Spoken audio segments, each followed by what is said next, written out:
Eh ben, me voilà donc informée et puis de plus en plus intimidée parce que moi, j'ai jamais travaillé en périnatalité. Donc, à se demander si je suis vraiment au bon endroit. Je m'adresse à des spécialistes de la périnate et je vais vous parler de l'arrivée des bébés, mais alors depuis une toute autre perspective. Voilà. Et ce qui m'intéressait en venant vous rencontrer, c'est précisément l'échange qu'on pourrait avoir sur la base de quelques réflexions que je vais vous proposer et pas tellement de m'écouter parler parce que ça, voilà. Alors, Sylvain, je ne sais pas pourquoi, avec insistance, tu me présentes toujours comme pédopsychiatre. Je ne le suis pas, je suis psychologue. Voilà. Juste quelque chose au niveau identitaire comme ça qui me trouve. C'est pour ça que je te demandais chaque fois de changer. Puis il y avait plein de choses qui changeaient, mais ça restait. Voilà, je ne sais pas pourquoi. Mais peut-être effectivement, parce qu'il y a eu quelque chose d'assez atypique dans mon parcours, c'est que je me suis retrouvée à diriger un certain nombre de services à l'hôpital, ce qui est peu commun pour... c'est pas très français. Voilà. Ben, c'est pas très suisse non plus, mais enfin, le parcours a voulu que ça se passe comme ça, et notamment autour de la... Je suis tombée à un moment donné dans la marmite de la passion pour les adolescents, à la grande époque, Philippe Jamais, Philippe Gutton, voilà, c'était absolument fascinant. Mais vraiment, j'y suis rentrée par hasard un jour en rentrant dans un colloque plus ou moins clandestinement, j'avoue, par la petite porte dérobée. Et j'ai trouvé des gens qui racontaient des choses tellement fascinantes que je me suis dit, mais ça, il faut vraiment que je me donne les moyens d'en apprendre plus. Puis, chemin faisant, je me suis comme ça passionnée pour les adolescents et à un moment donné, comme c'est souvent le cas, en fait, je crois qu'il y a un facteur chance qui fait que quelqu'un vient transformer un petit peu vos rêves. Donc j'étais au bon endroit, au bon moment, avec le bon bagage sans doute, mais quand même le facteur chance a voulu qu'il y ait un très généreux donateur qui passe par là et qui nous donne les moyens financiers de créer un service à l'intérieur de l'hôpital qui m'a été confié et qui était un service de prévention du suicide des jeunes. Donc mon nom est très très souvent accolé à la notion de suicide chez les jeunes. C'est dans ce domaine que j'ai fait le plus de publications et j'avoue qu'au bout d'un moment c'était assez lourd à porter le fait d'être Madame Suicide. C'était un peu particulier lorsque mon service a eu 15 ans en fait et que j'étais très très satisfaite de mon équipe et que je trouvais que c'était vraiment une équipe de gens à qui j'avais tout transmis et qui avaient plus l'impression de s'embarrasser de savoir comment me donner l'impression de leur être utile, que je me suis dit, mais qu'est-ce que je suis en train de me raconter? En fait, mon service est devenu adolescent, il faut que je le laisse vivre de ses ailes. Je m'en suis retirée et puis du fait de l'oreille politique aussi que j'avais, parce que quand on s'occupe de ce genre de sujet, on finit aussi par avoir l'oreille des politiciens. J'avais estimé que c'était mon devoir d'assumer une autre fonction qui était assez proche du politique, qui était de gérer, du coup, alors aussi très atypique, un service de pédopsychiatrie ambulatoire pour tout le canton.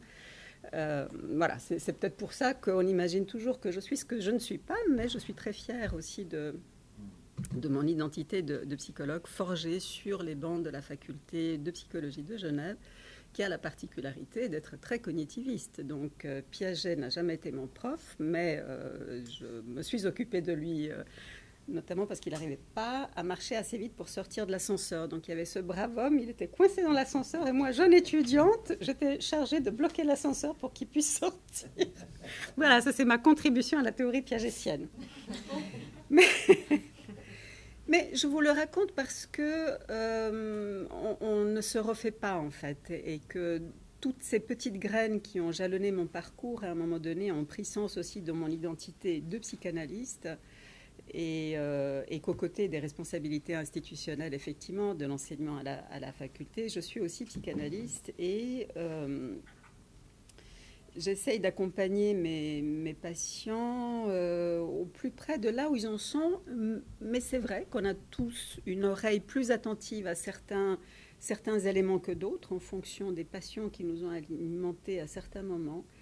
Et que chez mes patients adultes qui attendent un enfant, j'ai toujours tendance à écouter l'adolescence. Et c'est un peu de ça que je voulais vous parler aujourd'hui. c'est-à-dire comment est-ce qu'on retourne revisiter l'adolescence pendant cette période de périnatalité, chez les hommes comme chez les femmes d'ailleurs, ou chez les femmes comme chez les hommes d'ailleurs. Donc c'est un peu ces jalons-là que je voudrais poser aussi. Alors, j'ai écrit quelques repères, mais surtout parce que j'ai envie de vous raconter tellement de choses, mais surtout j'ai envie de vous écouter, qu'il a fallu que je me... Comment tu as dit? Que je me limite? Non, que je me... Chirurgique. Oui. Voilà, que je me restreigne. C'est pour ça que je vais essayer de suivre une trame écrite, mais essentiellement pour ne pas me répandre. Oui, mais l'idée aussi, on en a parlé, c'est que tu as du temps. Donc, dans la mesure où on doit s'arrêter aux environs de 19 heures et qu'il faut qu'on puisse bénéficier d'une demi-heure de discussion avec toi, ça te laisse quand même une bonne heure et quart et demie pour ne pas te presser si c'est possible. Voilà. Alors, j'y reviendrai plusieurs fois. Chaque fois, je vous répéterai au fond avec quel message j'aimerais que vous sortiez d'ici. C'est le fameux take-home message qu'on dit aux enseignants toujours. Voilà, vous devez avoir un take-home message et pas deux, un seul. Et s'il devait y en avoir un seul et que quelqu'un vous croise demain en disant « Alors, c'était quoi hier que tu as écouté ?» J'aimerais que vous puissiez sortir une seule chose, c'est l'importance de la prise en compte de la conflictualité adolescente qui ressurgit pendant la période périnatale. Donc, revisiter l'adolescence dans cette espèce de feu d'artifice fantasmatique autour de la naissance. Alors, qu'est-ce que la conflictualité adolescente vient faire dans cette histoire? Comme dans toute explosion fantasmatique, il y a un tas de choses qui viennent et on est obligé de trier. Et parfois, on trie aussi en fonction de certains critères que j'aimerais interroger avec vous aujourd'hui. Je commencerai par faire quelques liens entre différentes crises de la vie, notamment la crise d'adolescence et celle dans laquelle on entre dans la période périnatale, en soulignant les mécanismes psychiques possiblement semblables, qui sont éveillés et sollicités à cette période. Et puis, je tenterai de mettre en avant l'avantage à prendre en compte cette conflictualité adolescente telle qu'elle ressurgit dans la vie psychique, à la faveur de cette fameuse transparence, porosité psychique. Et après que vous vous soyez dit, après que je vous ai convaincu de l'intérêt de faire ça, après que vous soyez dit que c'est tellement évident, et qu'au fond, on va finir par se demander, mais pourquoi est-ce que vous êtes venu m'écouter pour vous raconter de telles banalités, de telles évidences, parce qu'on n'a pas besoin d'être réunis ce soir pour réinventer le fil à couper le beurre, j'esquisserai quand même quelques hypothèses sur pourquoi, alors que c'est évident qu'il faudrait le faire, on ne le fait pas. Je pense qu'on se réfugie parfois dans le cadre beaucoup plus sécurisant du renvoi de la fantasmatique par la grossesse vers la conflictualité de l'enfant, voire de l'archaïque, c'est-à-dire de l'enfant d'avant les mots, plutôt que d'explorer le terreau très fertile, mais assez explosif de la conflictualité adolescente.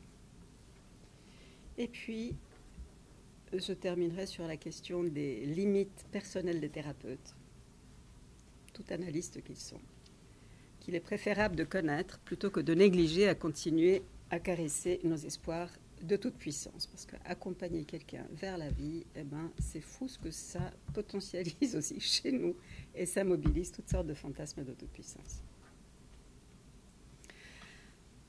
Alors, je suis vraiment désolée, mais j'avais besoin certainement de le reposer. Pour moi, de rappeler que cette transparence psychique, traditionnellement décrite comme une perméabilité et porosité des différentes instances psychiques, donc des différents lieux psychiques qui organisent notre fonctionnement en maintenant certains fantasmes, souvenirs et impressions inconscients, permettant à d'autres, moyennant certaines transformations, de devenir préconscients, voire d'accéder à la conscience. Tout se passe comme si, mobilisé très fortement sur tous les fronts lors de l'arrivée d'un bébé, l'organisation, la structure psychique structure du psychisme déclare forfait, et cette organisation minutieuse et fonctionnelle s'effondre, permettant un libre accès à la conscience de certains contenus qui auraient dû être refoulés. Ça, c'est pas de moi. Mais une crise peut en cacher une autre. Et j'ai souvent été frappée par la similitude entre ce qui est décrit de ce fonctionnement psychique au cours de cette période de vie et ce qui signe l'entrée dans l'adolescence. La fameuse crise d'adolescence, et plus particulièrement la première partie de la crise d'adolescence que Philippe Guthon a nommée le pubertaire. Sous l'effet de la maturation sexuelle de l'humain, les hormones provoquent un afflux de sensations et de stimulations nouvelles. Cet afflux de sensations et de stimulations, qu'on pourra détailler, mais enfin, je vous laisse imaginer, dépasse les capacités du moi de les lier et de les élaborer. Il y a trop. Ce débordement des capacités du moi correspond classiquement à ce que dans le référentiel psychanalytique, on nomme le traumatique. C'est une démission des différentes instances psychiques. Donc, ce que Freud disait, c'est que quand le moi est débordé par un excès, il y a une immobilisation, on se fige comme le lapin pris dans les phares d'une voiture, et puis une décharge. L'organisation topique, là aussi, comme un échafaudage exposé à une tempête, s'effondre et les souvenirs, fantasmes, sensations, relégués à l'inconscient, s'écoulent bien plus librement et cherchent leur chemin vers la conscience. Cette explosion fantasmatique contribue à son tour à cet excès quantitatif et qualitatif, mobilisant toutes les défenses possibles et imaginables dans un effort désespéré pour retrouver une capacité à fonctionner. Voilà. Ça, peut-être c'est un peu dense comme ça, mais je vais vous donner un exemple tiré d'une supervision d'équipe en pédopsychiatrie intra-hospitalière. C'est une adolescente qui était hospitalisée pour anorexie et elle rendait l'équipe marteau parce que à certains moments, elle se désorganisait. Certains disaient qu'elle devenait, qu'elle décompensait, qu'elle avait des hallucinations, qu'elle délirait. Et à ces moments-là, mais que personne n'arrivait à détecter pourquoi ça arrivait comme ça, elle courait s'enfermer dans sa chambre en hurlant des propos qu'on me disait incohérents. Et elle s'enfermait dans sa chambre et elle refusait de sortir de sa chambre. Mais c'était à certains moments, et puis sinon, il n'y avait pas de fonctionnement de ce type-là. Alors, on a essayé de comprendre, en fait, est-ce qu'on arrive à retrouver s'il y a une périodicité à ces jours d'enfermement, de décompensation et d'enfermement. Donc, il s'agissait de décider s'il fallait la neuroleptiser ou pas, mais voilà, l'équipe était très, très divisée, comme souvent dans ce genre de cas, vraiment, ça fait exploser l'équipe. Et peu à peu, on arrive à retrouver quelque chose d'une sorte de rythmicité, mais assez étrange. C'était certaines nuits, c'était certains jours. Et quelqu'un fait le recoupement avec la présence d'une infirmière particulière dans le service. Lorsque cette infirmière venait prendre son service, visiblement, c'était les jours où ça se passait. Mais la scène était assez courante. Là. La jeune fille était dans un espace commun ou dans un couloir, et tout d'un coup, elle se levait, se tétanisait avec les yeux grands ouverts, elle hurlait quelque chose, elle courait s'enfermer dans sa chambre. Alors ce quelque chose, on se disait, bon, essayons de décrypter, c'est quoi ce quelque chose qui a l'air particulièrement délirant et qui faisait penser que les neuroleptiques seraient peut-être une bonne solution. Alors c'est quelque chose, c'était, elle l'a fait, et puis elle allait s'enfermer. Alors déjà, c'était assez compliqué. Elle l'a fait, elle l'a fait, elle l'a fait. Bah, déjà, de déconstruire que c'est des mots, c'est pas, enfin, c'était un truc qui sortait en flot continu. Une des interprétations, c'était de se dire, en fait, à certains moments, il a une hallucination, elle a l'impression d'avoir fait, elle, quelque chose de mal, et dans une espèce de culpabilité mélancolique, elle part vite s'enfermer dans sa chambre pour se punir et pour protéger les autres de sa malfaisance. Possible. Et puis, moi, je leur propose de rapprocher ces deux choses qu'on a identifiées. La présence de l'infirmière, puis elle l'a fait. Est-ce que ça prend plus sens si on voit les choses comme ça et là? Je vois deux personnes du groupe qui pouffent de rire en devenant toutes roses comme ça de plaisir, en disant « Ah oui, mais c'est que l'infirmière, elle est enceinte. » La fameuse infirmière particulière. Et notre brave jeune fille, quand elle sortait dans le couloir et qu'elle voyait l'infirmière enceinte, elle ne voyait pas l'infirmière enceinte, elle la voyait en train de faire l'amour. C'est-à-dire que la grossesse de cette infirmière déclenchait chez l'adolescente une espèce de désymbolisation complète. Il n'y avait plus de blouse blanche, il n'y avait plus d'infirmière, il n'y avait plus de lieu. Elle était ce qui a précédé à l'acte qui a mené à cette grossesse. Sa présence physique témoignait du fait qu'elle avait un sexe et qu'elle avait une activité sexuelle dont elle ne pouvait pas faire abstraction. Elle courait se protéger de cette espèce d'omniprésence de l'acte sexuel dans les couloirs de l'hôpital. Voilà à quoi ça ressemble, une ado qui tout d'un coup flambe. Donc autant dire que son anorexie a été revisitée à la lumière de cette impossibilité de déguiser en fait la sexualité pour pouvoir fonctionner.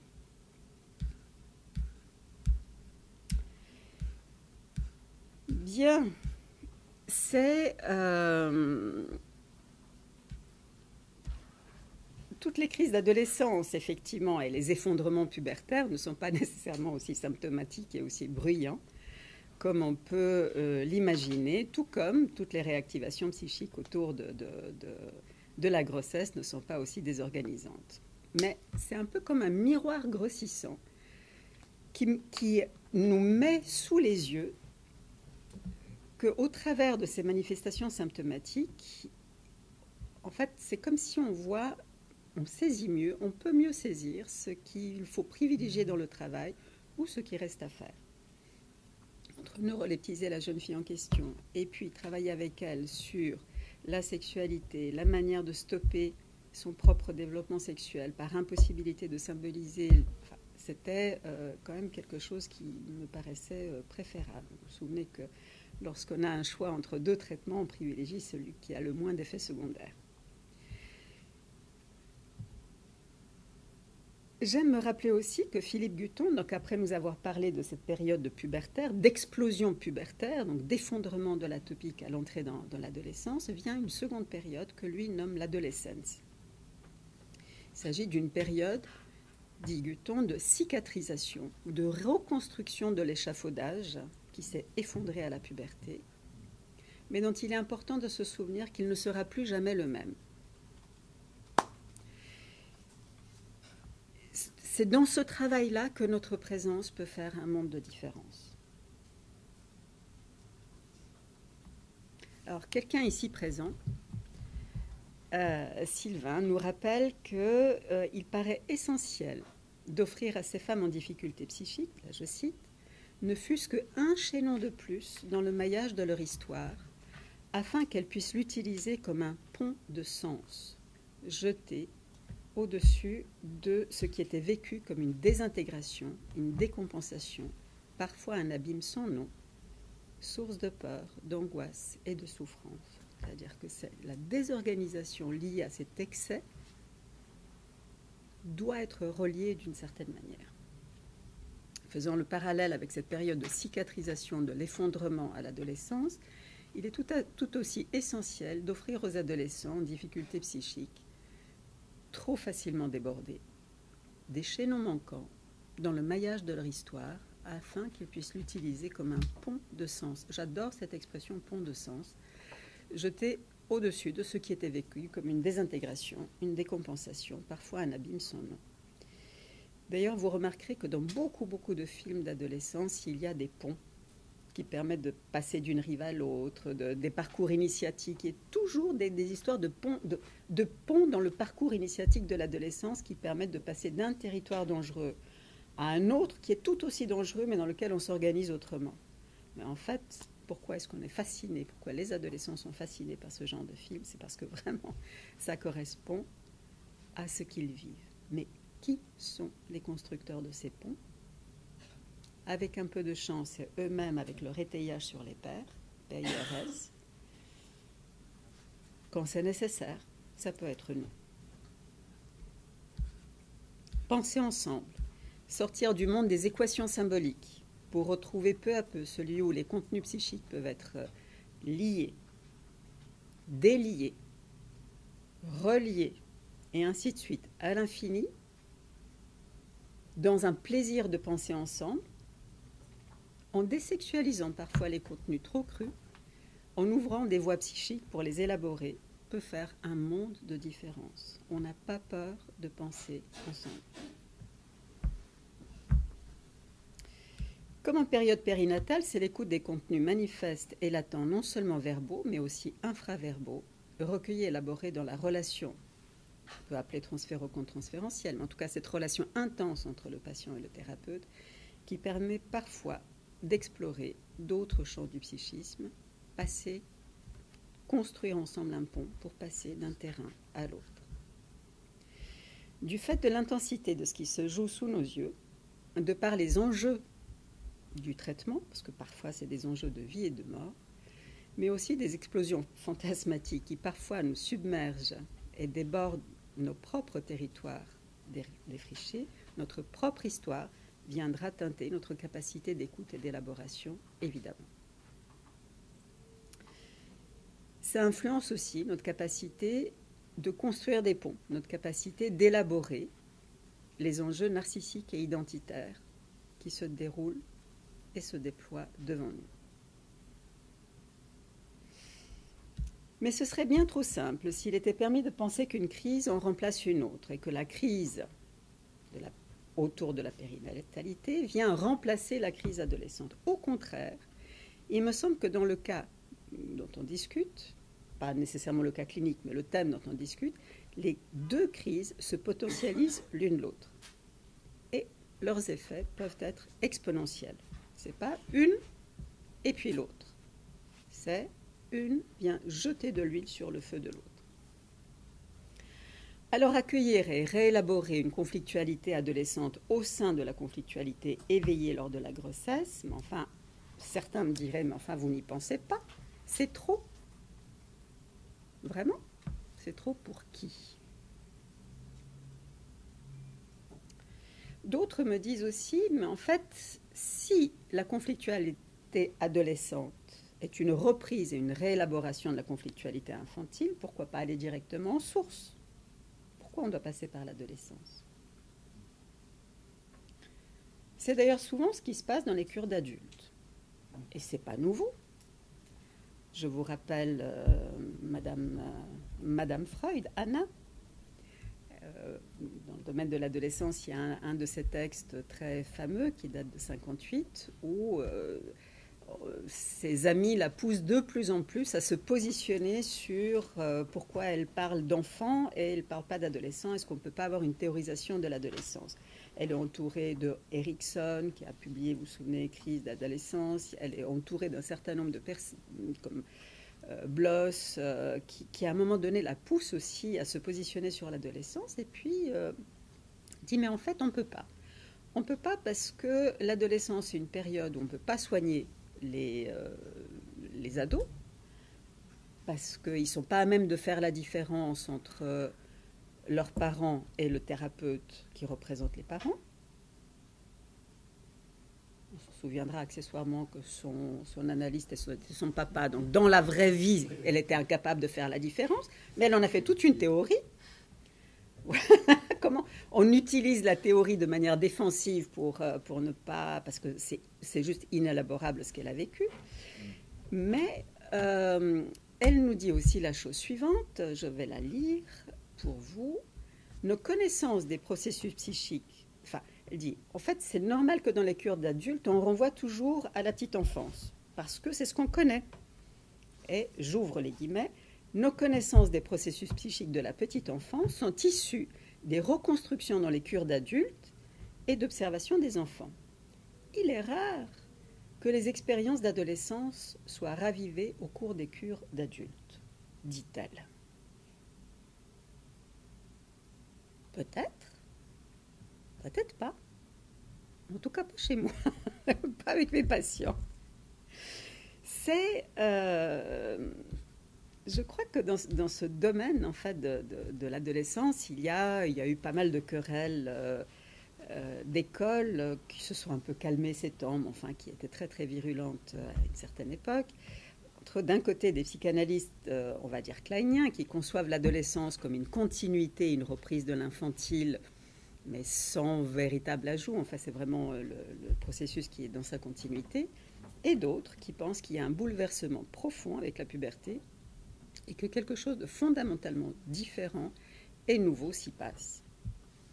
On se réfère alors au biphasisme de la sexualité humaine et on pense au chapitre de Freud sur les métamorphoses de la puberté qu'il a publié en 1905 dans les 3 essais sur la théorie sexuelle.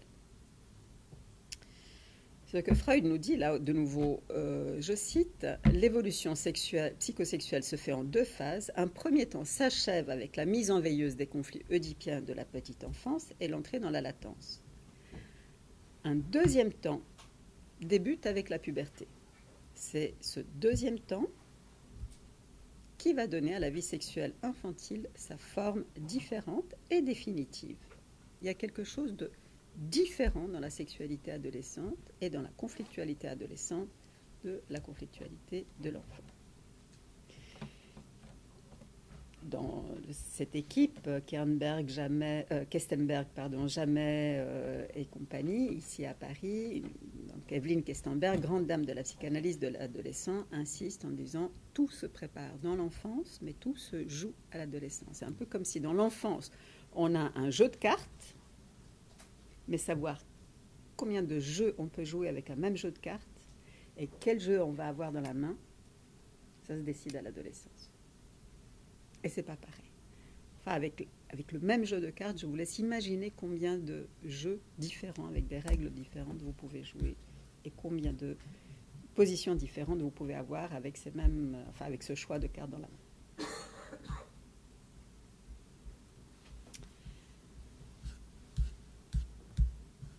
Je vais essayer de me retrouver.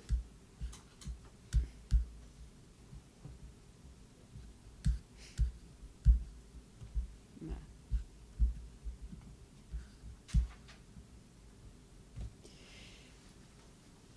Bien, alors, moi je pense que ça cette différence entre enfance et adolescence et la réactivation de ce qui se passe dans l'enfance et dans l'adolescence pendant la grossesse nous autorise à penser que les fantasmes ravivés lors de la période périnatale, affleurant à la surface, peuvent être considérés et accueillis dans une trame de fond de l'infantile, selon la sensibilité qu'on a, mais aussi la préparation qu'on a à travailler avec certains matériaux, mais qu'on pourrait aussi les écouter dans leur dimension sous-jacente de conflictualité adolescente, au cours de laquelle le travail à faire est celui.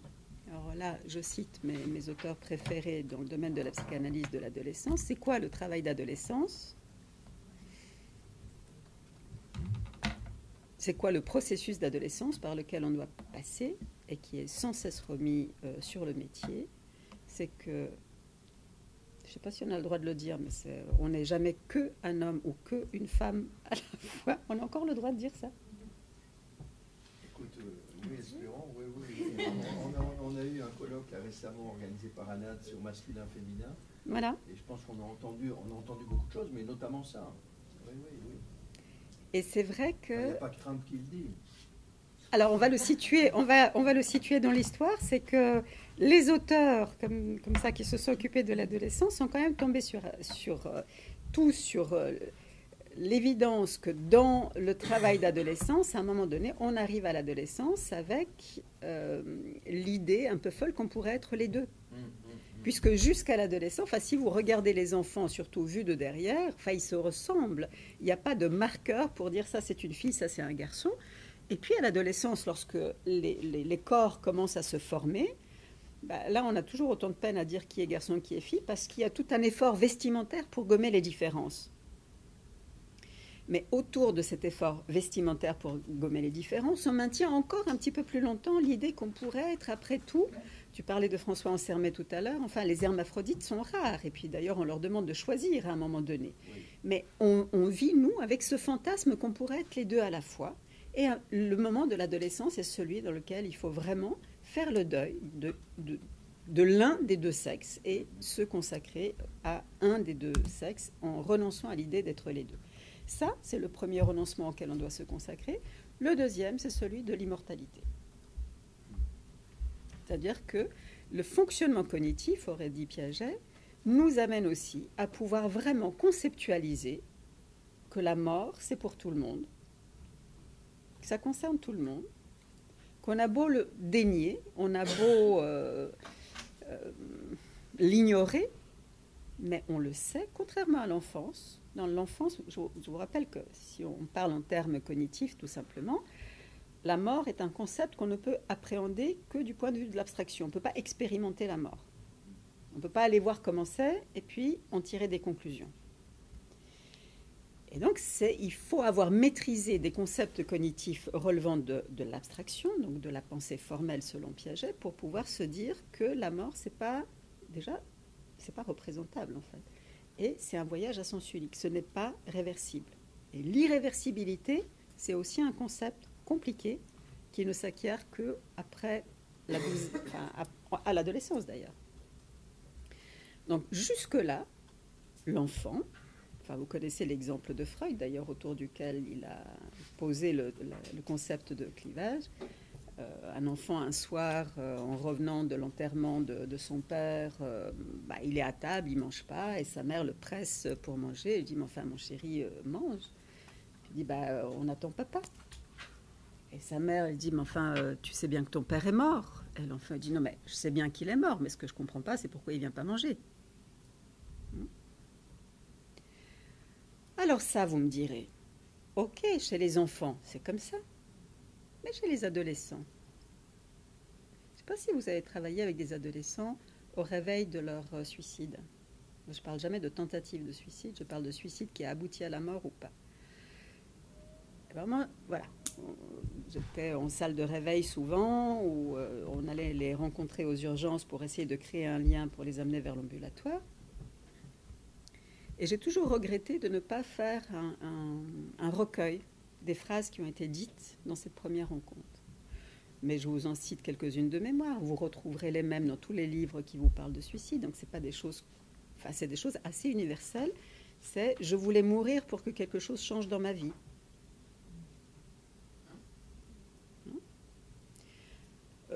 Très fréquent, je voulais mourir pour voir qui viendrait à mon enterrement.